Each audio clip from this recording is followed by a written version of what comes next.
This podcast is sponsored by nobody.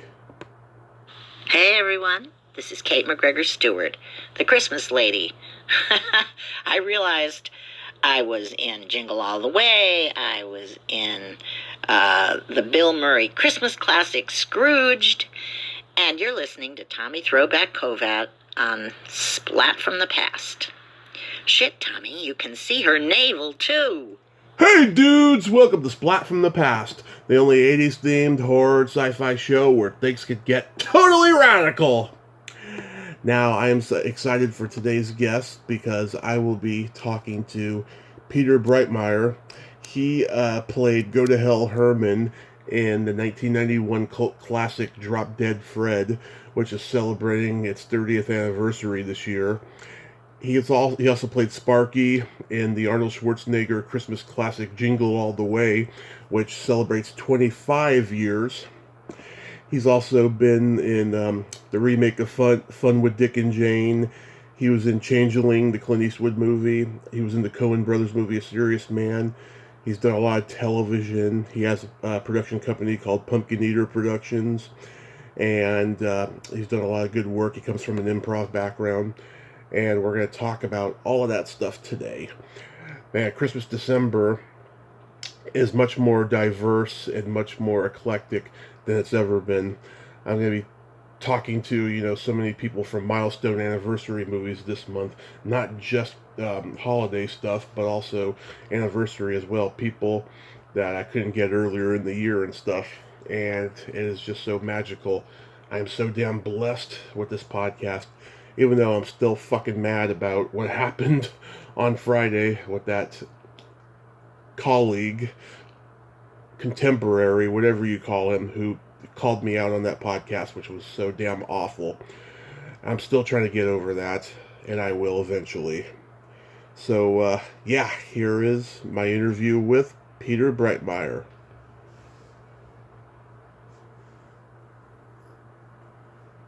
Hey, Peter, welcome to the show. How are you today?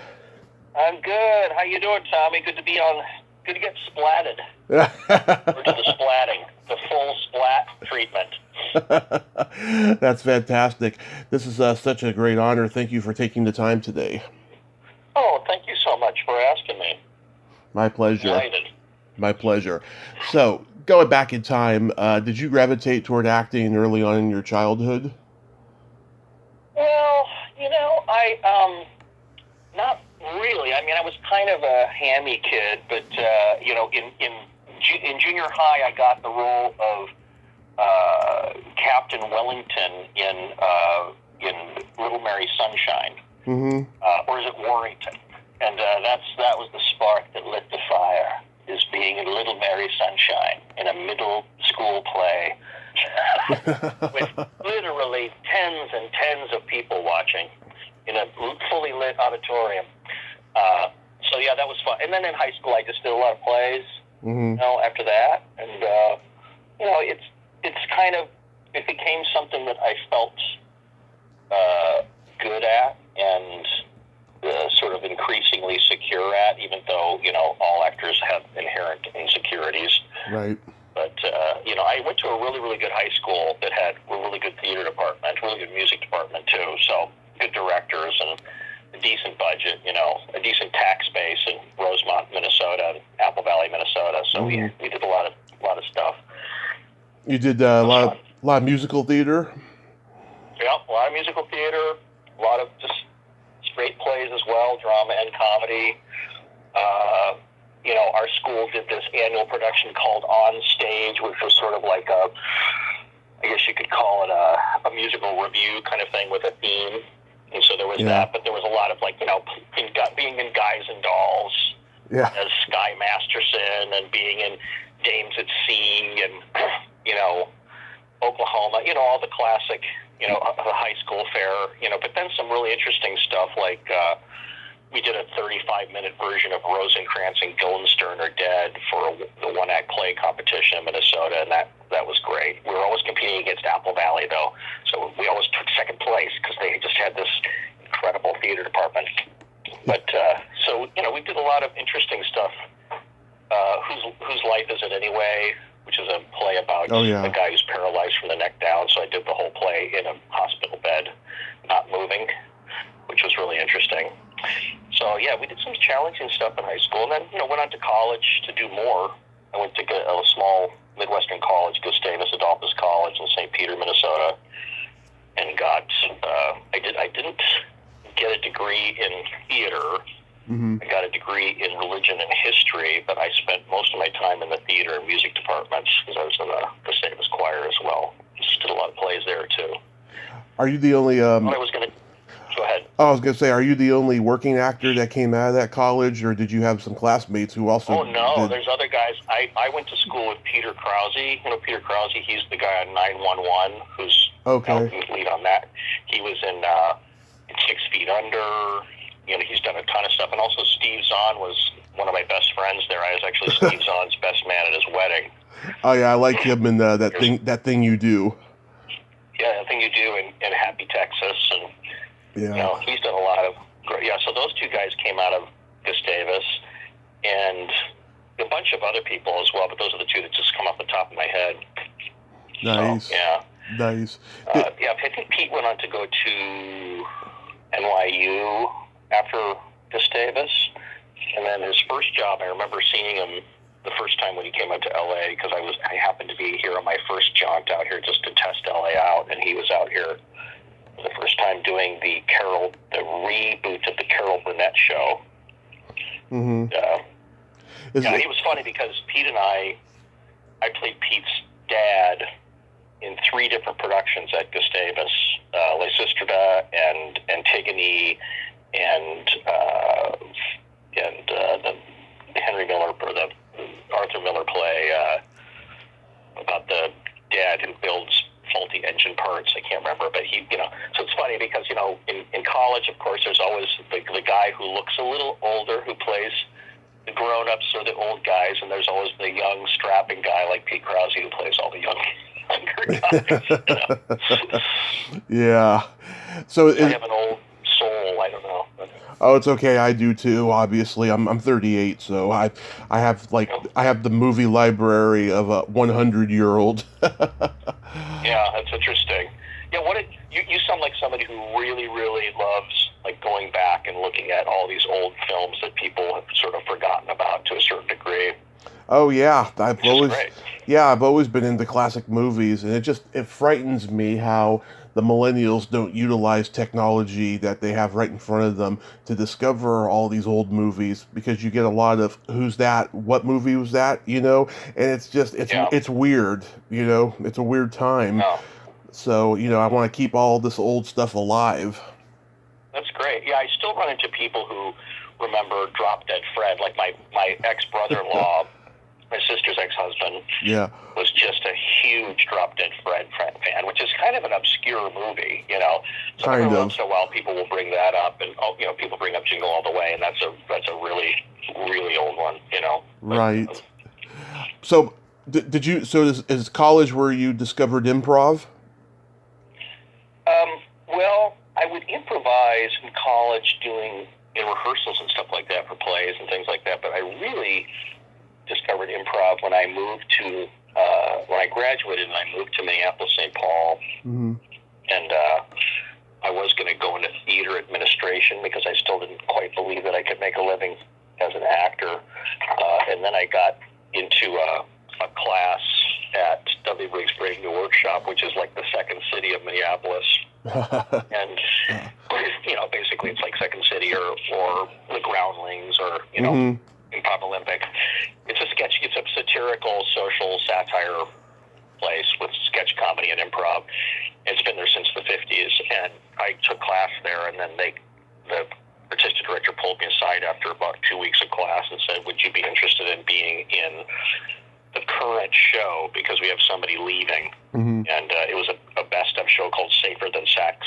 And so I was thrilled, of course, and he told me you'd be the 6th cast member, so it's an intern position, so it's $50 a week. And I was like, yes! Paid actor time, Yeah. I lived in my sister's sewing room, lived in South Minneapolis, and I did that, and then they bumped me up to a regular company member I was making $150 a week, and then after that I was making $235 a week, plus health insurance. So it was a great place. You wrote shows, topical shows with sketches, and then after every show, every evening you would do improv for the audience. And on Saturdays you'd do a long improv set at around midnight, where people would come in and buy tickets just to come to the improv set. And it was really fun. It was really, really good training, and really, really, really good training in listening and really yes-anding and creating whole worlds with other people and having the trust to do it and not overthinking it and just allowing things to developing characters. And it really served me a great deal because when I went on to do more professional work after that professional work, like in the Twin Cities and on into LA, I felt really comfortable in any kind of an improvised situation at all. I could be, which happens a lot out here. So, Did you come up with any characters in improv that later, when you would do movies and it called for a certain type of a character, you would go back to, like, one of your improv characters? Yeah, I did this character called Greg Muff. And he was just he was exactly what his name sounds like. Yeah. Just a totally socially awkward guy who was sort of a contrarian. Yeah. And but just not reading the room ever, and, just thinking he's really cool and trying to say things that were cool that were not cool, know. And that I've used many, many times, But also, like, I did a movie called, it's on iTunes, it's called Coffee Kill Boss, and it's this, basically based on that old movie 10 Little Indians, except for in a corporate setting. So these people are trapped on the 21st floor of a big corporation building, and there's a buyout happening, and somebody in the group, the group of higher-ups doesn't want it to happen, so they're slowly killing each person off one at a time, but nobody knows who's doing the killing. Right. And it's a comedy. And that character was just basically just this corporate asshole guy, which I get called upon to do here and there. Yeah. Which is a lot of fun. It's a lot more fun to play the people who aren't so great or aren't so nice than the people who are super nice. Yep. I like to play both, but it's more fun to play the jerks. So. Yeah, that's what every actor tells me. So, how do you get cast in Catch Me If You Can? Which, by the way, I want to let everyone know this is not the Steven Spielberg movie. No, it's not. I always tell people that too. Yeah. That was like. I have a funny story about that. I auditioned for it in Minneapolis. I was living in Minneapolis at the time, and it was my first big movie, or what I considered a big movie, like a movie that came from Hollywood, to shoot.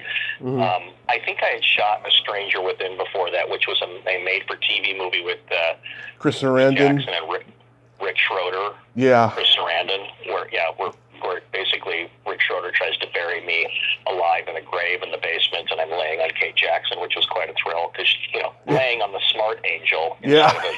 That's. I mean, what young kid could not, want that if they grew up in the 70s and 80s? Right. But Catch Me If You Can, I just went to an audition, got that part, and it shot up in St. Cloud. And the day before the shoot, the day before I had to drive up to St. Cloud from Minneapolis, which is like an hour and a half, I came out from getting my hair cut, and there was a traffic cop standing there putting a ticket on my car and saying, if I were you, I would get out of here. And I said, well, why? Just give me the ticket. And she said, because you have 6 warrants for your arrest for unpaid parking tickets, because I was young and stupid, and I was in my early 20s and wasn't paying my parking tickets. And so she's like, if you're here when they come to tow the car, they'll take you in, So I was like, oh, damn it, So I had to scramble to try to borrow somebody's car, and at the time I didn't know that many people who would be able to lend me a car. Because it was my first big shoot, and here I am, like, getting my car towed the day before. Yeah. And when I finally went in and paid those tickets, I owed substantially more than what I had made on the shoot the next day. Let's put it that way. So, but that was a fun one. Matt Latanzi and Grant Also Heslov. in that movie. Grant Heslov. Yeah. It was fun.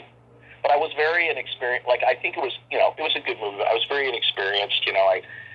We did a scene, and the guy had to chase me out of the shop, and I kind of stopped running before I got out of the shop because I thought, well, by now they're going to cut, And of course, you never should stop doing what you're doing until the director says cut, Yeah. You don't hear cut, then you keep improvising, you keep doing the scene, So anyway, Right. it's funny. How was it working with Tom Holland on The Stranger Within? It was interesting. He was, a big-time TV, made-for-TV director at the time, and it was very nice to me. And, I worked a lot of night shoots on that, and it was out in the country at this farmhouse, and it was great. Kate was nice to me. He did kind of have fun with me from time to time because there's a scene where I have to run in the woods and then I hit a tree and get pulled back, like I basically clothesline myself on a tree on my chest. Right. And they were shooting some other scene, so they took a B camera and they had me running.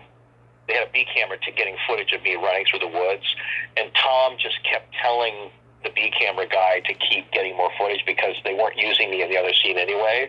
Right. He just kind of ran me ragged just to, be funny, just to run me ragged, Right. And I didn't know that he was doing that till I was like, you need to shoot for 20 minutes of me running through the woods, Yeah. And they tied they had a harness on me and they tied a rope to the back of, they had like a rig on the back of the harness, and so when I would come up to that tree, I actually wasn't hitting the tree. I was like falling. I was 2 inches short of it, but the harness would yank me back onto a mattress behind me, and they wanted me to do that, but they didn't have a stunt man, so I had to go, well, are you guys going to pay me stunt pay?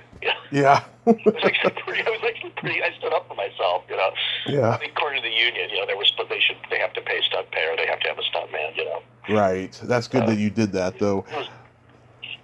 It was fun, so I did it. Yeah, I did it 3 times. Hurt my neck. Yeah, I met Tom Holland and Chris Sarandon at Monsterpalooza a couple of years ago, and Tom Holland was great. Chris Sarandon was really great. He was surprising because I've heard he's got a reputation for being kind of difficult on movie sets, but I told him, I thought he was one of the great American actors, and he was very appreciative of that. That's good. Yeah. Yeah, I think I ran into him once or twice on that set, but since I didn't really have scenes with him, I didn't really work with him that much. Mostly it was with Rich Schroeder and Kate, Right. The very first thing I shot for that movie was they were shooting out in a place called Square Lake out near Stillwater, and it's a dead lake. So they had come to Minnesota in about like March or April thinking they could shoot all these winter scenes because they were thinking, well, it's Minnesota, it's going to be all snowy and wintry. And, by then things are starting to melt, so they had to, they had trouble, they were having trouble finding a lake that had ice enough, that was thick enough on it so they could actually work because the lakes were melting, Right. So they found this dead lake out near Stillwater, and in a dead lake when there's no algae or no, not a lot of living stuff in it, the ice will stay frozen a lot longer, so they still had a few inches of ice on it. So I went out my first day, and they were out there. There's that scene in the movie where Chris gets pushed underwater, like he gets pushed through the hole, Right. in the ice fishing hole, and they're out there cutting this ice fishing hole that's like 4 feet by 4 feet. Yeah. And I just started laughing. It was like, that's not what we, because I was in Minnesota, and I'm like, when you ice fish, you take like an 8-inch auger and you make like a little hole and you put and this is the first time they've like seen me on set, so I think they thought like, who's this precocious jerk, Yeah. I was just kind of being funny, and I was like, this is not how we ice fish. And I think Tom Holland looked at me and he said, other people in the country won't know that. Yeah. Obviously they needed a hole big enough to push a person into, so, Yeah. Anyway, So how do you get cast in Drop Dead Fred? Oh, same thing. I had an agent in Minneapolis, and they would send me out on stuff, and I went to an audition at Caster's office for some movie called Drop Dead Fred, and they said, you're an imaginary friend, and in this room full of imaginary friends where everybody can only see their imaginary friend, and all the imaginary friends can see each other. Right. And I went in and was kind of just crazy. I kind of had just a crazy audition, and kind of went nuts with my idea of what would an imaginary friend be like that was named Drop Dead Fred, Yeah. And it kind of conjured all kind of funny ideas, to me. So I just went in and they booked me in. Like, it was fun because the other people that were in that scene with me were, just friends of mine, basically, from Minneapolis. It's sad though because, well, not sad. It's funny because Siskel and Ebert named Drop Dead Fred one of like their 10 worst movies of that year. But people love that movie, and I think it's fun. I like it. I think it's a great commentary on child abuse and schizophrenia, and it's got great performances. I think Rick Mayall was just a genius. Oh, absolutely. He was hilarious and a nice guy too, and just very he did what he needed to do, which was it was his world, and he really stayed in it, which was good for the film. So, right. And the lead woman, what was her name again? Phoebe Cates. Phoebe Cates. She was married to Kevin Kline at the time. I don't know if they're still married. They are. But she was kind of an object of affection for me. Like, oh, isn't that good? So beautiful, Yeah. And but she was, the shoot was kind of intense for her. She was getting like B12 shots during that shoot just to kind of keep her energy up because I think she was getting worn out. But yeah. it was fun. Also, Carrie Fisher was in it, right, as the sister. Carrie Fisher, yeah, she was great in that. Yeah. Yes. The guy who played Velcro Head, Clark Niederjohn, what was he like? Oh, I love Clark Niederjohn. He's a Minnesota classic. Yeah. He's really funny. Clark Niederjohn did a lot of funny jobs in Minneapolis, and he was a good dramatic actor, too. But he eventually, for a short time, for I think a year or so, was Orville. He got cast in Orville Redenbacher spots as Orville Redenbacher's nephew or son or something like that, because he looked so much like Orville Redenbacher, the popcorn guy. And so, and I remember like the rest of us just being like, oh man, that's an amazing gig to get. Like we were all like, oh, we're kind of like half jealous, like that's a whole campaign. You're going to be doing all these spots with Orville Redenbacher, Yeah. And he was Niederjohn was like, he has a great physicality to him too. He could do a lot of clowning related stuff, because he's tall and skinny and great bass, Yeah, I tried a couple of years ago to get him on here. He's got really bad Parkinson's disease right now, and I didn't know that. I haven't had contact with him for. The last I saw him was in Minneapolis, probably in the mid '90s. But I just remember really liking the guy. That's too bad. Yeah, I'm in touch with his daughter. She keeps me up to date with what's going on with him, and she said it's a possibility that he could do it, but it's just he's going through all these treatments and surgeries and stuff. So, fingers crossed on that. Guy. Hopefully, he'll pull through. Yeah, I mean that's a really difficult disease. I have a college professor, director, a theater director who's been dealing with that and trying to do the surgeries where they kind of sever certain connections in the brain to try to keep the shaking down, and right. That's a tough one. Were you embarrassed at all by the getup you had to wear? No, are you kidding me? No, the more humiliating, the better, as far as I'm concerned. Okay. Yeah. I mean, that stuff. I mean, those are the kinds of roles that you wish for. To me, it's more funny the more ridiculous, or the more humiliating it is, the more embarrassing it is in a lot of ways. Like I did a movie called Suckers where I was a guy who goes and buys a car. It's about used car salesman, and I go and I'm one of the suckers, obviously, and I go and I buy a car, and I end up I get home and I realize that the deal that I got was so awful that there's this scene where I'm in a shower naked, squatting, crunched up with my my purchase contract with the water flowing on it, and I'm just crying. It's just the most pathetic, awful, humiliating. And then all of a sudden you hear my wife outside the bathroom going, "Honey, are you okay?" And I just yell, "Taking a shower." And then I just go back to crying, So that was a lot of fun. And then you do Jingle All the Way. My dad took me to see that when I was 13, and we've loved it ever since. How was working on that? That was a lot of fun too. That was that was the first thing I did that was like a huge budget kind of thing. Just a crazy, over the top, production, Hollywood production.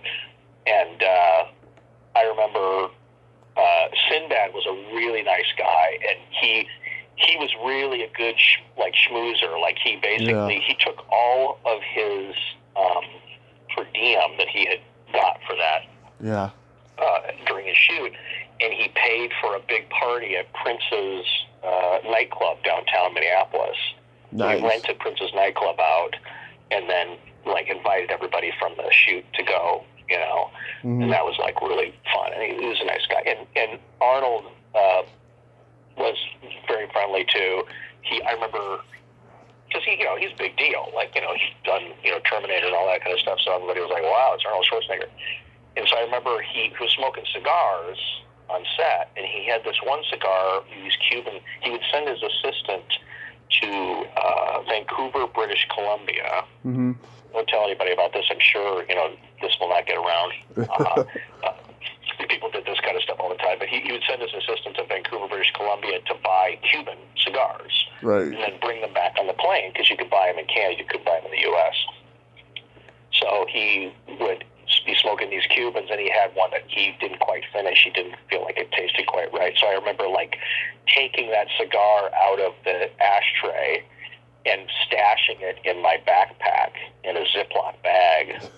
And I had that cigar for years, just dry, brittle, just chunk. And finally, after having it for 12 years, I was like, "Why am I keeping this?" Yeah. I would always people would come into my house, and I come and go up to my desk, and I point and I say, "That's Arnold Schwarzenegger smoked most of that cigar. That's a Schwarzenegger cigar." His lips were on that thing. It's a souvenir from the set, man. Exactly, man. And then that explosive, scene where Robert Wagner gets the bomb blows up in his face. Oh, Robert Conrad. Yeah, Robert Conrad, sorry, not Robert Wagner. That was fun, Mm-hmm. But I mean, it was just, I had one line in the whole movie, and it was a fun line to do, but it was, it was exciting to be on such a big set, and to have a little moment that people actually tended to remember. I remember Schwarzenegger looking at me going, "Oh, are you a Sparky?" I'm a Sparky. He goes, "You look like a Sparky." His Austrian accent. Yeah. You guest starred on Las Vegas. How was that? That was really great. And with James Caan. The scene, which was great. And what's the guy from Saturday Night Live? He played the bartender in that. Oh, John Lovitz. Yeah, John Lovitz. That was a really fun little scene. Again, another scene about a guy who's basically thinks he's a big shot. Yeah. And, is just this lame guy who's trying to impress by ordering expensive drinks. Yeah. Yeah, that was a hoot. I worked on Boston. I did an episode of Boston Legal as an accountant that they bring up from the bowels of the firm to ask if a certain accounting thing that they did was illegal or not. And so I got to work with William Shatner and who's the female lead on that? The woman who's so famous. Why am I forgetting her name? Candice Bergen. And some other people. And it was so exciting because I had one scene. I had 5 or 6 lines. But the whole day, William Shatner and the other lead guy, the young guy, were making up limericks on set. Mm-hmm. And Shatner's, he's such a old seasoned hound on sets and working, that he doesn't really, he'll be literally in the moment, like making up some funny limerick with you, and they actually kind of drawed me into it. So I was all excited, and all I could think of was I'm making up limericks with William Shatner. I'm making up limericks with William Shatner.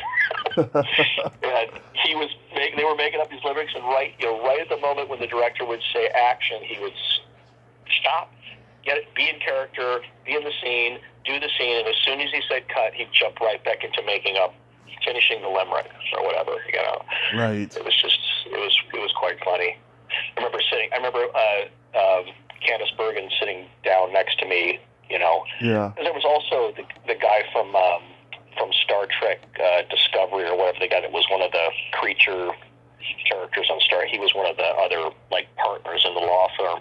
So it was kind of a star-studded set of people, Right. And Candice Bergen sat down next to me. She kind of stared at me, not in a mean way, but just sort of like a how you doing way. Are you all right in this setting? Yeah. I just looked at her square in the eye and I just said, Candice. And she just laughed. Basically, I was saying, you're not going to intimidate me. Of course, we know who you are, and I'm quite impressed, and it's very exciting to be here, but I'm calm and ready to shoot the scene. And I just looked at her and said, Candice. At least you didn't say Murphy Brown. Yeah, Murphy Brown, which is funny because Pete Krause was on Murphy Brown, the Gustavus guy. Oh, okay. He was like the son or something like that. Then you were on King of Queens. I love that show. Yeah, that was a fun show. I mean, it was a fun scene. That set was a little cold. It was a little not. At that point, it was like several seasons in, and sometimes shows that are running several seasons can have a tone when you're working on them of sort of, there's a lot more responsibility when you keep getting picked up season after season. And if it's the first season, people are like, we could get canceled, we could not, but let's just have fun. And then as the pressure increases as the seasons go on, sometimes it can be a little bit, not as welcoming or friendly, because everybody's like in their professional mode in their head, Right. And, but it was a great scene, and she was nice to work with, and, I worked for a whole week, which was great, even though I was in, I think, 2 scenes in that, but it was a funny little moment, to be in. I was happy with that one, You were in the remake of Fun with Dick and Jane. Did you like was a riot. Did you like the original? Yeah, I love the original. It's great. The original's fantastic. Yeah, but that one was fun. I mean, that script was like 180 pages long or something like that. A ton of that was going to be cut out, and it did get cut out. And I remember going up to Jim Carrey on a break, and I said, "Boy, the script is huge. It's long." And he looked at me kind of half defensive, like, "Well, it's better to shoot more than you need than not enough." Yeah. Well, good point. I guess it is better to shoot more than you need. Right. It was a funny scene, and my buddy Pete Gardner was in that scene with me, the tall guy who went on to do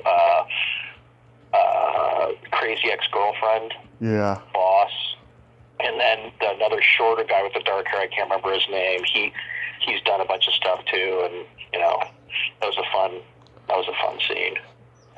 Yeah. Again, a big monstrosity of a movie too.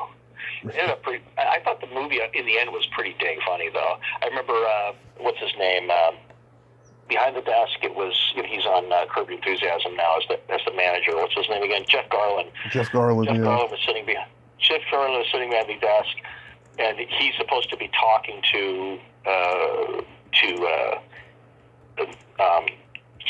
I'm having trouble with names today. To Jim Carrey, as if they've been in the middle. The scene opens with them being in the middle of a conversation, right?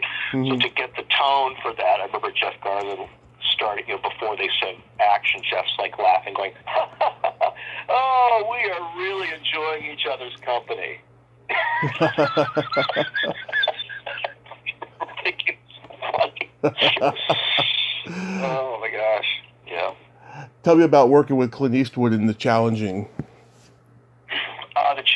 Changelling. Sorry. Yeah, that was a really big honor to do that, and and really, I was really ready for that. There was about 400 extras in that scene, and he was great to work with. He only does 1 or 2 takes tops of each camera setup. But he'll, that speech I did, he set it up, he set the camera up in like, 3 or 4 different places so he could really cut it together. But each different position was really, I only did 1 take maybe for each one. So I only really did the speech 5 or 6 times completely, maybe 4 even. And, but it was fun to be sitting up on the big dais up in front with all those people. At one point he just, they were in between shooting or moving the camera around, and he just kind of pointed up at me in front of all the extras. He just said, "Look at him, he's really enjoying himself up there." Yeah. I was basically playing whatever the head of the city council or whatever, but that was cool. I've had ever since I was young, I've had kind of an obsession with John Malkovich. Right. And I told myself, that scene I basically was shooting and acting in front of like Malkovich and what's her name? The woman lead. Who's the woman lead in it? What's her name? The actress? In Changeling. Let me look. In Changeling. Yeah, let me look it up. Yeah, I'm forgetting all of a sudden. It's okay. Angelina Jolie. She's only one of the big. Yeah, Angelina Jolie. She's only one of the biggest actresses ever. Yeah. So she's out there. So it's like one of those fun things where you're like, you're up at your, you're shooting your scene. You're like, they have to sit there and watch me act for half an hour. Yeah.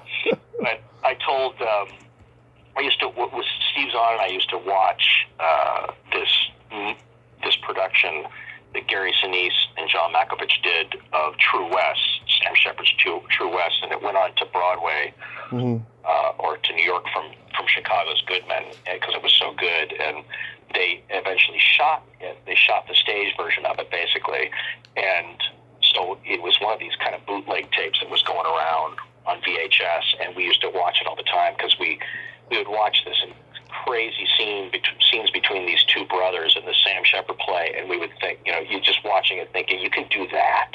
You mean you can really do that? Like, that's how far you can go when you're acting, We were young and excited, and so I told myself when I was working Changeling for a few days that if the opportunity arose and I could talk to John Malkovich, then I would. But if it didn't arise, then I would just let it go. And I was walking through the parking lot from my trailer, and I was about 10 feet from his trailer, and all of a sudden his trailer door just opens, and he was right there. And I thought, well, this is it. And maybe I was like 20 feet away, and I looked up, and I said, "John?" And he said, "Yeah." I said, "Are you in the mood for some sycophantic love?" And he took this pause, like John Malkovich would, and he seriously considered my question with this kind of quizzical look on his face, and then he just went, "Sure." So I walked up to him and I told him, my friend Steve and I used to watch True West all the time, and he was like, "Oh my gosh, that was 25 years ago. It was amazing." And I was like, "You guys just, in fact, really influenced us as actors. You and Gary Sinise did in that production, and I just want to thank you for all the work that you've done and all that." Oh, that's cool. Very gracious. And then I walked away. Didn't want him to feel like he had to sit there and talk to me for half an hour, but it was nice to be able to share that with him. That's nice. I like that. Yeah. Clint was great too. I mean, when I auditioned for that movie, I went into his bungalow on the Warner lot, and I was auditioning for an older woman who's, one of the grand dames of the casting director world, and I was sitting in the waiting area, and there was like a Dirty Harry pinball machine and Dirty Harry posters around different movies that he'd done, and I was waiting to go into the room to read with her, and he walked in the exterior door, came in. I was the only person in the room. So I just stood up, and he looked at me, and he said, "Hey, how you doing?" I said, I'm good, sir. How are you doing?" He said, "Good." And we had like a little exchange, and he looked me in the eye, and I looked him in the eye, and then he kind of left and went into his editing bay. Yeah. And I thought that was a good exchange. I was like, I could see he was kind of searching me a little bit Like, are you going to be able to handle being on in this kind of film, you know? Yeah. Because, you know, I'm sure they read lots of guys for my part, you know? Right. And then I went in and read it, had a really good reading, and they called me the same day to tell me I got it, which is kind of unusual for them to make a decision that quick, especially for a film. So. Yeah, that's so cool. And then you worked with the Coen brothers on A Serious Man. Yeah, that was one of the greatest experiences of my life, was to do that. Yeah. It was amazing. Amazing. I mean, those guys, Minnesota guys, for one thing, they grew up, you know, as Jews in St. Louis Park, Minnesota. Yeah. You know, just totally fish out of water situation, you know, surrounded by the goys, you know, and just brilliant filmmakers, of course, you know. I remember I auditioned for the original Fargo, you know, when I was younger in Minnesota at the time. And in Serious Man, I was living out here, and we went back to stay in Minnesota for the summer, because at the time we had like a loft in Lower Town, St. Paul, that we rented out a lot of times when it was going to be empty, and we decided to go back for the summer, and I stopped into my old agent just to say hi, and she said, "Hey, the Coen brothers are here casting you. You know, you want to read for them?" And I was like, "Yes, of course I do." No, there's a good Brady Bunch rerun on. I don't want to read for those guys. Yeah. So I read for the casting director, and then they brought me back, and I was just so certain that I was right for this, you know. And you know, they had read guys in L.A., in Chicago, in New York, in Minneapolis. I think they read like 600 guys for that part. Yeah. And you know, they had the benefit of me being a local hire too, because I was there for the summer, which helps, you know. Right. Fly in. But I did something funny. I kind of took a risk at that audition. I told myself, the audition goes really, really well, I will do this bit. If the audition doesn't go so well, I won't do this bit.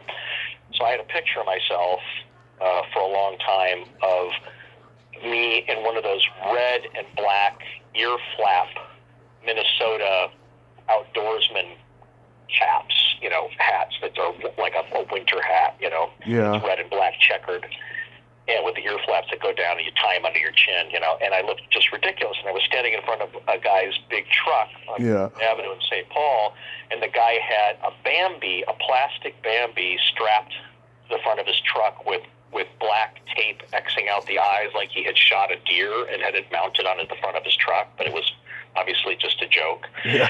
So I got a picture. I had a friend of mine take a picture of me standing in front of that truck with my arm kind of up on the grill, like, this is my truck, and I just shot this deer. Are you impressed?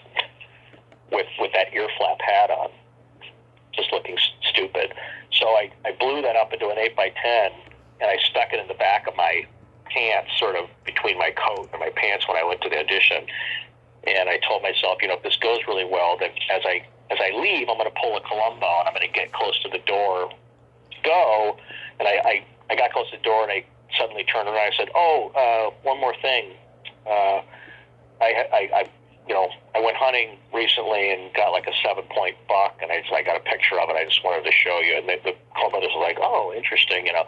And they walked up to me, and I pulled that picture out and showed it to them. And Ethan just out loud laughed, and Joel, who's a little bit more subdued, just smirked and chuckled. And then I just said, "You guys can keep that," and I gave it to him, and then I left. And I think they appreciated that, because I think it was, you know, a really good read, and they knew that it's like, this guy has a sense of humor. And so yeah, that was an incredibly interesting shoot.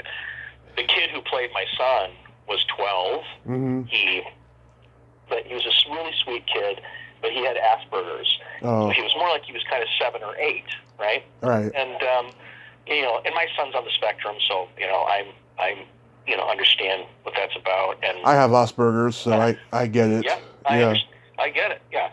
So, but he was a wonderful kid, but he had a lot of questions, and you know, he was kind of he was a kid who used to live in Minneapolis, St. Paul, and he moved to Wisconsin. And one of the local agents had remembered him because their whole obsession the Coen brothers had was they wanted to find somebody who was basically a doppelganger of me, like the kid and the son looking almost exactly alike, you know. And so they found this kid.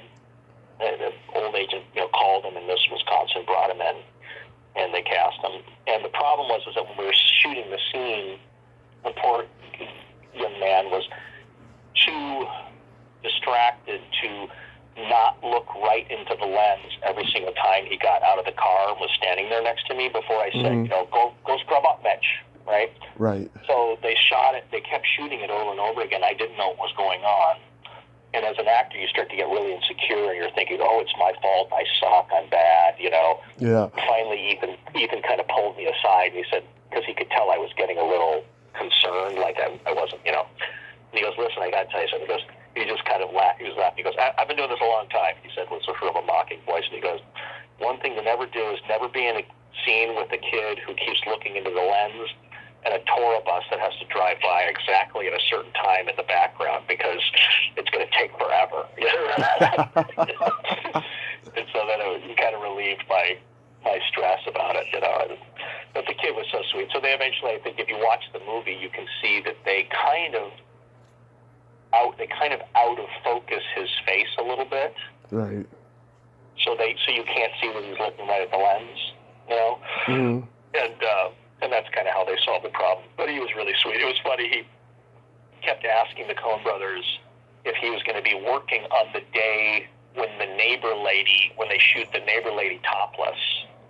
Am I working that day? They're like, we don't know yet. Yeah, maybe not. And the kid's like, so you're sure? Like, am I not working on the day when that scene's? Completely giving himself away as to why, but thinking he wasn't giving himself away. Yeah. He was sweet. But we got to when I went to the read through. The Coens looked at me and they said, "So have you met your son?" And I said, "Yep." And I just looked him in the eye, and they kind of looked at me with that concerned look, and I said, "Don't worry about it. I'll handle it. He's going to be my kid on set, and we'll get through it together." Right. And we did. It was great. Do you still have your production company, Pumpkin Eater?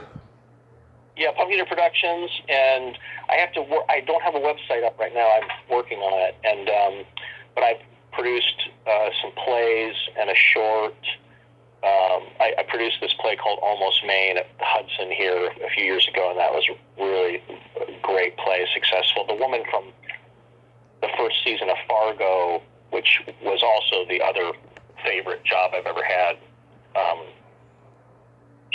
the female lead, I asked her if she'd be in the play, and she actually said yes, so she was in it, and with a bunch of these other great actors, so... Yeah, I produced a few things with Pumpkin Eater, but Pumpkin Eater mostly is what they call a loan-out pass-through corporation for me to channel all of my acting work through.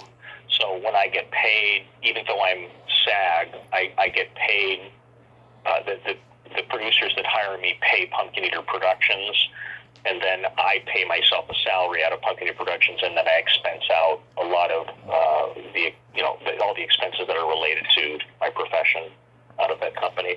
So, I produce things every once in a while, but for the most part, that company exists for me to use as a loan-out company, loaning my acting services, quote unquote. Right. Pumpkin Eater Productions loaning Peter Breitmeyer out, kind of thing. So, Yeah. Do you have any upcoming projects? I'd like to do more. Yeah. Do you have any upcoming projects? We're having just coming out of COVID and things are getting busier. I've been doing a lot of everything has moved to self-submission. I've had a couple of in-person auditions for commercials, but everything theatrical, everything TV and film is self-submission. So everybody has had to master this system of taping. You're putting yourself on tape and then submitting it, sending it to your agent, and then forwarding it to the portal that it goes to, or you sending it to the cast director or whatever, And I've had a lot of excellent auditions for really good projects. I even had a great audition for this upcoming Lucille Ball, Everybody Loves Lucy thing, the Aaron Sorkin thing, but I think they gave it to a big star, understandably. But yeah, I mean, I've had a lot of stuff, but nothing booking lately. The thing that I've been doing mostly have been, I shot a Zoom play thing during the thick of the pandemic, which was really good, called The Dreams of Emmett Till. That was about, Emmett Till is the ghost of the 14-year-old Emmett Till who was killed in the 50s by the men of Mississippi. It was a really, really brilliant play, but we shot it Zoom style, and that was really cool. And then I've been doing this very odd, I kind of fell into this strange gig that's repeated itself quite a bit, of doing English dubbing for Netflix foreign language series. So I've done a Polish, a Spanish, a couple of Danish, and Italian. I've done like all these different series where I'm basically dubbing the English voice for several different characters in the films or in the series. Right. And that's been a very interesting little sort of side gig. I mean, it's an acting gig, but it isn't. But it is. Yeah. It's a voice acting gig, basically. But it's an interesting technical challenge as well. Yeah. You're basically kind of matching the acting and tone of what somebody else has already done, but you're also having to make. You're speaking in English, but you're moving your mouth when they are, and you're sighing and breathing in and breathing out, and they have all these symbols that they use for different sounds that they need that the foreign language actor is making that you have to recreate, And it's kind of an interesting. And when I started doing it during the pandemic, because I have my own little sound booth here in my office, and I can record out of my office, so doing that. That was fun. But it's not been super busy lately. I'm hoping that it picks up. I just put out a new reel. I just redid my mixed reel and my comedy reel, and those are pretty funny. I think you can see those on IMDb Pro. Nice. And, I'm pretty happy though. That's good. It's a good life. That's good. Has the COVID situation been good for you overall, though? Well, I mean, I got a lot done during COVID. I did a lot of stuff on my house. I built a deck and a half. I did all these repairs and projects. I kind of tried to fill my time doing that kind of stuff. Watched way too much TV with my wife. Yeah. My son was doing remote school, and he's a fantastic kid. He's 16, and he did okay in the remote situation. He didn't kind of come to pieces about it, but now he's back in school. My wife has a business called Treehouse, and it's treehousela.com, and it's this great kind of boutique. It's like a gift, clothing, jewelry, books, cards, boutique thing. A lot of really interesting stuff you don't find anywhere else. And so I helped her with her business, and they sold thousands of masks to make up for the fact that they had to be closed to customers walking in for a long time. So they sold masks online, and I don't know. So it was slow during the pandemic, and it's only picking up now, which is hopefully this spring will be a lot busier, which would be great. Yeah, I think it's getting better. I think everyone's going to get out of this just fine now. But it's just it's hard when every day something's going on in the news and you don't know how accurate it is. It's crazy. Yeah, I mean, I think I kind of try to follow sources that I trust. But I think what happens too is that headlines will skewer what is actually in the content of the article. Right. So you'll read a headline and then you'll read the content and you'll kind of go, oh, well, but it says this, this, and this, but the headline makes it like the world is coming to an end, and it's really not in the body of the piece. The new Omicron, apparently, from what they understand so far, is, it's not great, but it's not, people aren't getting as sick with it, even though it's more contagious. So I think that'll make a difference. And I think part of that, too, is the vaccination rate is really, really it's really high out here, I think, in California. Right. So, that's helpful too, so.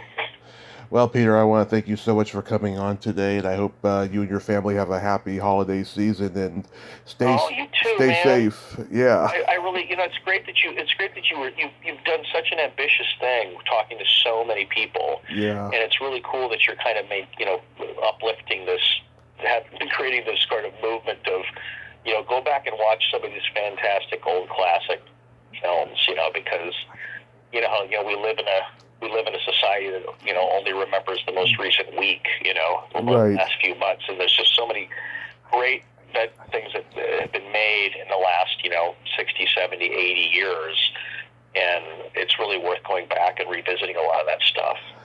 Yeah. I try to every once in a while I try to pull out like I watch Lion in Winter with Peter O'Toole and Katharine Hepburn. I try to watch that once a year. Love that movie. It's an incredible movie. And have you seen that one? Oh yeah, many times.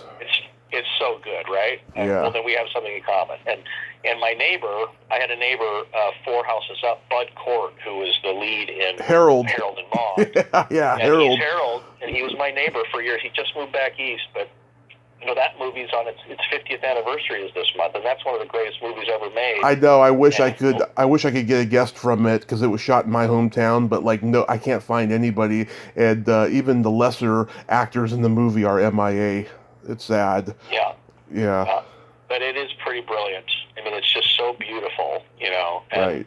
so interesting, in fact, and made during a time when in the studio system when they just people were writing brilliant scripts, and the studios would fund a thing and hire the right director and hire the right producer and have the right script, and then they would just tell them to go make it, and as long as they didn't go crazy and over budget, they were left alone. Right. And so you have so many movies from like the late 60s to the mid 70s that are just classic, fantastic films, and that's definitely one of them. I was thinking about actually doing a screening here at my house for the neighbors because we all knew Bud, and at some point here because of the 50th anniversary. So that would be great if you could too. Yeah, I'm just I'm not responsible for this movement. There's many people out there over the last decade that have been doing podcasts like this, but I'm just a footnote. You're furthering it, Yeah, I'm just a footnote, and I'm having fun with this.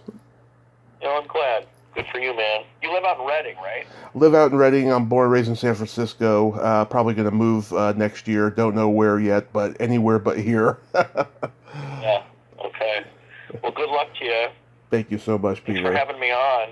My pleasure. You have a great holiday season.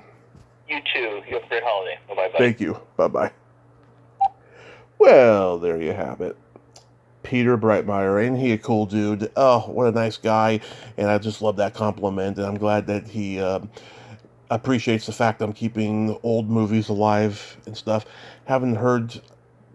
I mean, I've heard it. I've heard people tell me that they're happy that I'm doing this, but not in depth like that, and actually be a movie fan, because there's so many non-movie fans that work in the industry. So I appreciate Peter so much.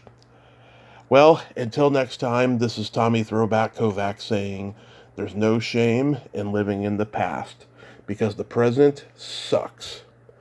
Later, dudes.